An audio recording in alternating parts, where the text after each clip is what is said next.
Lalu saudara, apa urgensi dari mengubah nomenklatur Dewan Pertimbangan Presiden menjadi Dewan Pertimbangan Agung yang dulunya sudah dihapus melalui undang-undang? Kita bahas malam hari ini bersama dengan Ahmad Baidowi, Wakil Ketua Badan Legislasi DPR dari fraksi P3, dan juga ada pakar hukum tata negara Jentera Institut, Bivitri Susanti. Selamat malam Mas Awi dan juga Mbak Bibip.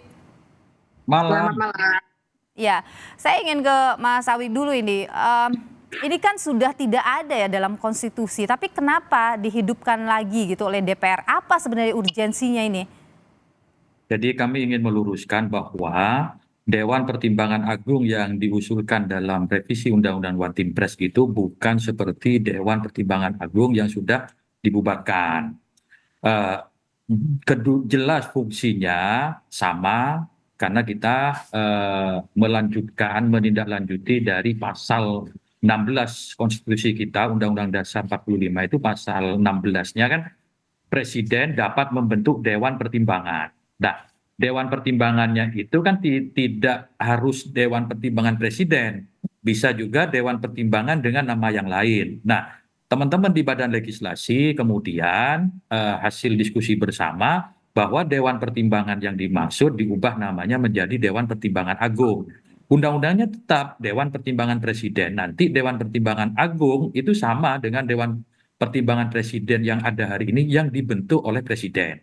Itu rasioning awalnya, bukan menghidupkan Dewan Pertimbangan Agung yang dulu di Orde Baru. Soal pilihan nama bersama itu kan soal kebetulan pilihan namanya sama, tetapi kedudukannya dan kewenangannya tidak sama seperti Dewan Pertimbangan Agung yang sudah dibubarkan itu. Oke, tapi DPA ini menjadi lembaga negara ya? Ya, lembaga negara, setingkat lembaga negara. Lembaga negara kan banyak, kementerian kan juga lembaga negara, bukan lembaga tinggi negara gitu. Oke, nah itu apa ininya? Apa dasarnya begitu, Mas Awi? Ya itu kan tadi kan lembaga di undang-undang yang lama bahwa eh, lembaga ini di lembaga pemerintah kan begitulah. Kita setarakan aja dengan lembaga negara, tapi tetap di bawah rumpun presiden, rumpun pemerintahan karena Dewan Pertimbangan Agung ini dibentuk oleh presiden gitu. Oke, jadi ini kalau misalnya Anda menyebut tidak ada yang berubah fungsi lain sebagainya, cuma mengubah nama saja begitu? Ya, ada beberapa selain mengubah nama juga terkait dengan tadi ada fleksibilitas ya. Rangkap jabatan itu tidak semuanya diperbolehkan. Ada rangkap jabatan seperti di poin pasal 12 huruf A, B, dan C itu kan tetap bertahan bahwa tidak boleh rangkap jabatan dengan jabatan pejabat negara lainnya. Nah, di poin D-nya, di huruf D-nya itu yang dihapus karena banyak juga teman-teman hari ini yang ada di One Team Press itu harus mundur misalkan dari jabatannya di organisasi kemasyarakatan. Nah, itu kemudian oleh teman-teman di Badan Legislasi seluruh fraksi rangkap jabatan di ormas itu kan sebenarnya tidak terlalu mengganggu dan tidak urgen. Ya sudah dibebaskan aja asalkan rangkap jabatan dengan pejabat negara lainnya itu tetap dilarang. Oke, saya ke Mbak Bibip dulu deh. Mbak Bibip, kalau Anda sendiri melihat apa yang sudah dijelaskan oleh Mas Awi tadi ya soal Dewan Pertimbangan Agung ini, apa pandangan Anda, Mbak? Ya, kalau pertanyaannya urgensi, tentu saja urgensinya kita harus ukur tidak hanya dari aspek elit politik, tapi juga manfaatnya untuk warga. Itu satu ya. Dan kemudian yang kedua, penjelasan-penjelasan tadi kan penjelasan yang sifatnya kerangka hukum formalnya seperti apa. Betul bahwa memang ada pasal 16 Undang-Undang Dasar yang membuatkan Dewan Pertimbangan Presiden itu.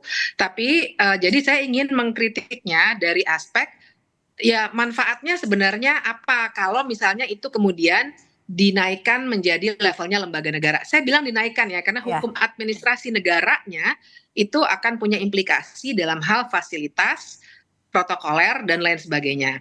Jadi kalau pertanyaannya misalnya oke, bahayanya sebenarnya apa? Nggak ada bahayanya, tapi pertanyaan yang harus kita layangkan secara kritis adalah ya manfaatnya tadi seperti apa? Oke, kita tahan di sana.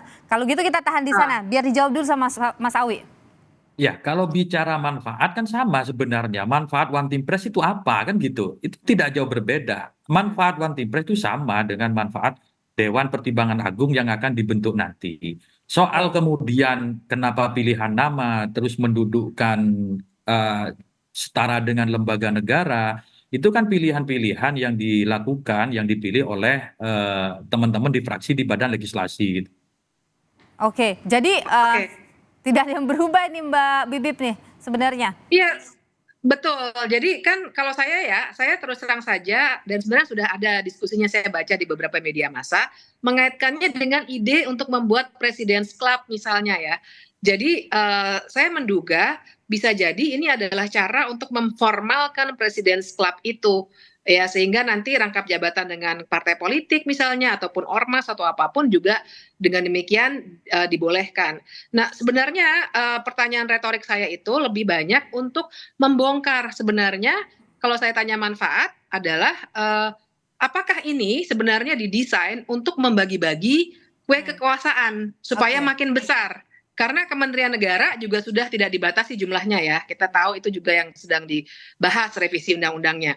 Yang ini juga tidak dibatasi dan tidak diberikan suatu batasan yang lebih jauh lagi dalam undang-undang. Sebenarnya seperti apa nanti dewan ini? Nah, jadi pertanyaan besarnya ya jangan-jangan ini memang hanya untuk membagi kue kekuasaan sehingga nanti mantan-mantan presiden ataupun ketua-ketua umum partai politik bisa masuk ke lembaga ini sehingga nanti akan ada mungkin lebih tidak galak lah gitu ya, kekuatan penyeimbang jadi makin minimal terhadap kekuasaan. Oke, kekhawatiran Mbak Bibip tadi sebenarnya ini juga banyak disuarakan Mas Awi ya. Jangan-jangan ini adalah dibuatkan tempat untuk kalau Pak Jokowi nanti pensiun.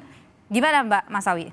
Ya, namanya anggapan masyarakat kan kita tidak bisa menghalangi itu. Tetapi usulan ini murni disampaikan oleh badan legislasi terdiri dari 9 fraksi. Soal kemudian ada narasi-narasi bahwa tempat ini diduga sebagai kelanjutan wacana dari Presidential Club atau apa, ya kan momentumnya bersamaan. Kami tidak menyalahkan, tetapi tidak ada terbesit sedikit pun kaitannya dengan hal itu. Sekali lagi, pandangan-pandangan kritis seperti disampaikan oleh Pak Bibit itu hal yang wajar dalam dunia demokrasi ya. Namun demikian DPR, Badan Legislasi khususnya, itu kan DPR lembaga parlemen yang terdiri dari fraksi-fraksi yang sudah menyampaikan pendapatnya. Kita menampung semua pendapat dari fraksi-fraksi